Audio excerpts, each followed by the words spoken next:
All right, now we're going to turn to breaking news in the wake of the Oxford High School tragedy. Tonight, the parents of the accused shooter ordered to stand trial. We have team coverage from the courthouse in Rochester Hills, and we want to begin with 7 Action News reporter Kim Russell with the judge's decision. Kim? Yes, the focus of the hearing today came down to ordinary care. That is the legal phrase for the care that a parent has to provide a child to not be legally responsible for actions that the child commits that are hurtful. And the judge agreed with prosecutors that James and Jennifer Crumbley did not provide their child with ordinary care. The court finds that the deaths of the 4 victims could have been avoided if James and Jennifer Crumbley exercised ordinary care and diligence in the care of their son. 52nd District Court Judge Julie Nicholson ruled James and Jennifer Crumbley should face trial for 4 counts of involuntary manslaughter for the deaths of Tate Meir, Madison Baldwin, Hannah St. Juliana, and Justin Schilling, the classmates of their son killed when he allegedly shot 11 people at Oxford High School in November. In court today, an Oakland County Sheriff's Sergeant described what was allegedly found in Ethan Crumbley's bedroom after the shooting. Prosecutors shared pictures of a coin with a Nazi symbol, a dresser covered in rodent feces, ammo, and target shooting silhouettes on the wall. They shared surveillance video of Ethan Crumbley at firearm stores with his mom target shooting. They shared messages Ethan sent a friend saying he asked his mom and dad to take him to the doctor because he was suffering from hallucinations and a mental breakdown, but his dad allegedly told him to suck it up. There is nothing in those texts that says, I believe our son has the gun at school and is going to commit a mass shooting. Correct. Defense attorneys argued James and Jennifer Crumbley did not know their son was a danger. The message from prosecutors is that James and Jennifer Crumbley did not know because they did not provide ordinary care to their son. He wasn't taken to the doctor. He asked for help. I mean, you all heard the testimony over and over again, and they were just indifferent. So the fact that they had medical insurance available and didn't use it is just one more piece of this complete disregard. You know, they didn't care. There were times in court when they also read a journal that Ethan Crumbley allegedly wrote in which he described his plans to carry out a school shooting. There was emotion in the courtroom as it was read that he planned to kill a pretty girl with a bright future first.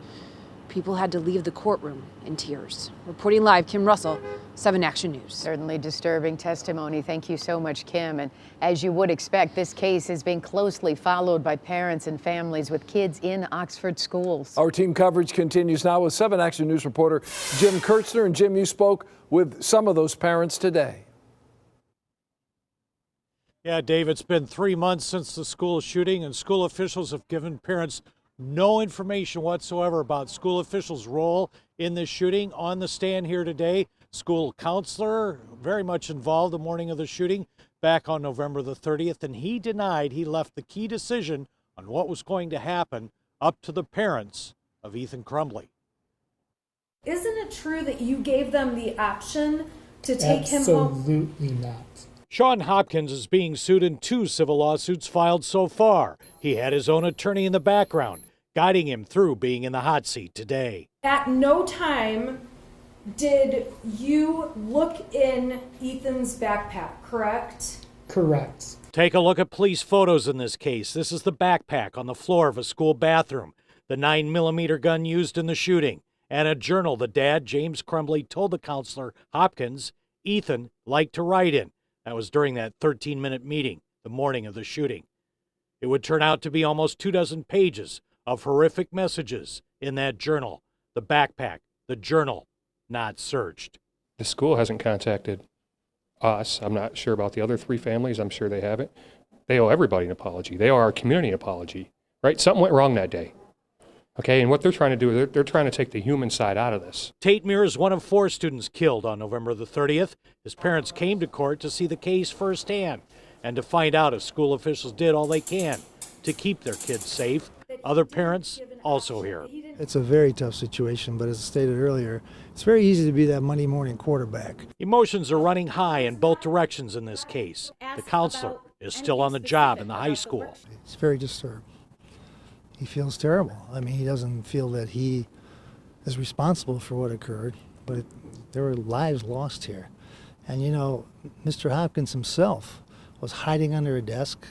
He was at risk. The parents left court feeling empty, feeling frustrated.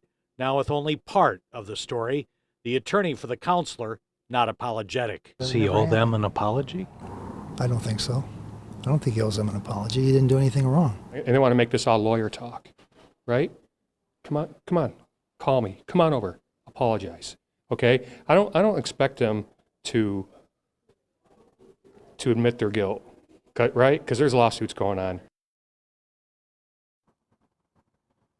In fact, 2 civil lawsuits are now moving forward as the parents are bound over for trial. Prosecutor out here this afternoon reiterated school officials will not be charged with any crimes. Live in Rochester Hills, Jim Kurtzel, 7 Action News. Yes, difficult to wrap your mind around it. Thank you so much, Jim, for your reporting and for the live report tonight.